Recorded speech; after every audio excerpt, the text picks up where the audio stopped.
In January 2012, a cruise ship carrying more than 4,000 people ran aground off the coast of Italy, began flooding within minutes, and capsized within hours. 32 people died.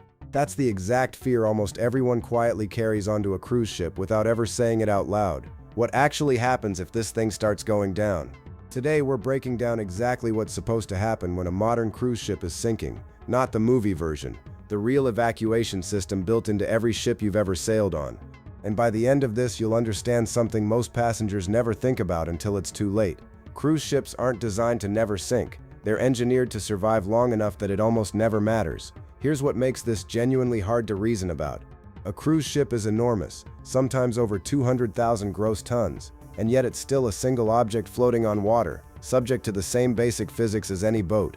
If enough water gets inside the hull, buoyancy fails, and the ship goes down. That's true of every ship ever built, including the ones we sail on today. So the real question isn't whether a cruise ship can sink. It's what specifically prevents that from happening after damage occurs, and what's actually supposed to unfold on board in the hours between something going seriously wrong and passengers reaching safety. Let's put the actual numbers in context.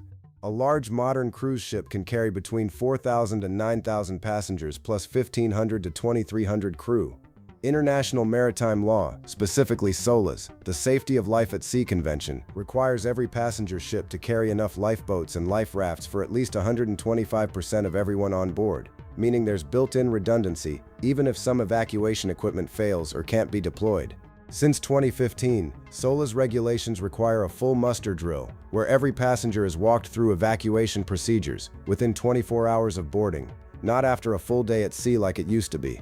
Regulators also mandate that crew be able to fully evacuate a ship within 60 minutes of the abandoned ship order, a number derived from real incident data. None of these numbers are arbitrary.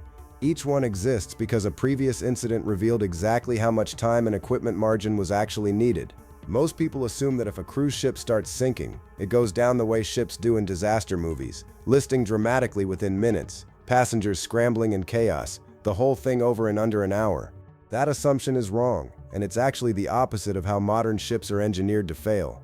The entire design philosophy behind a modern passenger ship is to make sinking slow, survivable, and predictable, specifically so evacuation has time to work. A cruise ship isn't designed to stay afloat forever. It's designed to stay afloat long enough. The real system here has 3 separate layers, and each one exists to buy time for the next. The first layer is the hull itself. Modern cruise ships are divided into watertight compartments by vertical bulkheads running the length of the ship, so that if the hull is breached in one section, water floods only that compartment instead of the entire vessel. This is the same basic principle used since the early 1900s, refined dramatically since. Under current SOLAS damage stability standards, a large passenger ship built today must be able to survive flooding in 2 adjacent compartments simultaneously and still remain stable enough to continue floating. Not just survive, but retain enough stability for an orderly evacuation to actually take place. The second layer is the muster and evacuation system.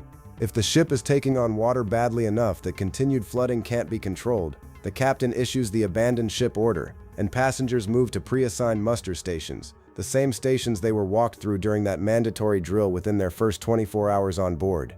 Crew members trained specifically for this role guide passengers to lifeboats and life rafts in a strict, rehearsed order. This isn't improvised. Every crew member has a specific evacuation role assigned before the ship even leaves port, independent of their normal onboard job. The third layer is the lifeboats and life rafts themselves. Modern cruise ship lifeboats are enclosed, fire-resistant, and can be lowered fully loaded even if the ship is listing at an angle, specifically because real incidents have shown that ships rarely sink perfectly level. Life rafts, meanwhile, are a stripped-down backup, no engine, but automatically inflating, and simple enough that panicked passengers with no training can use them if lifeboats are somehow unavailable. Here's the deeper engineering logic connecting all 3 layers. Naval architects calculate something called the subdivision index when designing a ship, essentially a probability score for how likely the vessel is to survive flooding in various compartments under various sea conditions. This calculation directly determines how many watertight compartments a ship needs and where the bulkheads go.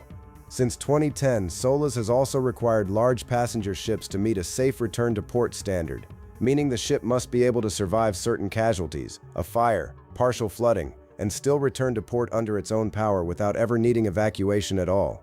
Evacuation is treated as the last resort, not the first line of defense. and the ship's entire structural design reflects that priority. In practice, this layered system works most of the time. The vast majority of cruise ship flooding incidents, and there have been more than most passengers realize, never reach the evacuation stage at all because watertight compartmentalization contained the damage and the ship either continued the voyage or returned to port under its own power.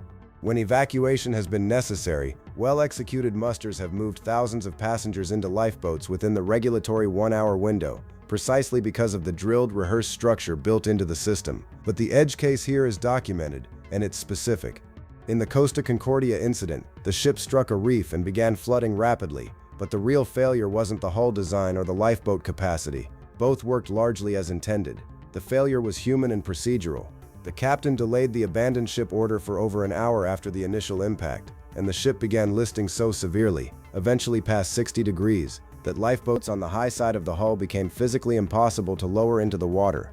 Passengers had to move across a nearly vertical deck to reach boats on the low side, and the mandatory muster drill hadn't yet occurred for many passengers boarding that same day, under the pre-2015 rules that allowed drills within 24 hours rather than before departure.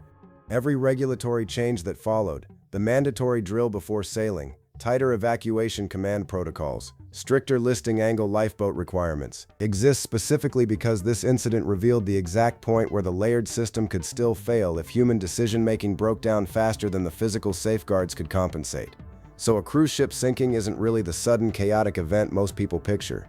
It's a slow-motion failure the entire ship is engineered to resist, layer by layer, compartment by compartment, drill by drill, specifically so that if the hull ever does fail, the thousands of people on board have real time and a rehearsed plan, not just luck. So the real answer was never can a cruise ship sink, it's how long the system is built to hold, and how much of that time depends on the people in charge choosing to use it correctly. But losing the ship itself is only one version of an emergency at sea. What happens when the danger isn't the ship at all, but a single person going overboard, unnoticed, in open water? I've broken that exact protocol down in another video.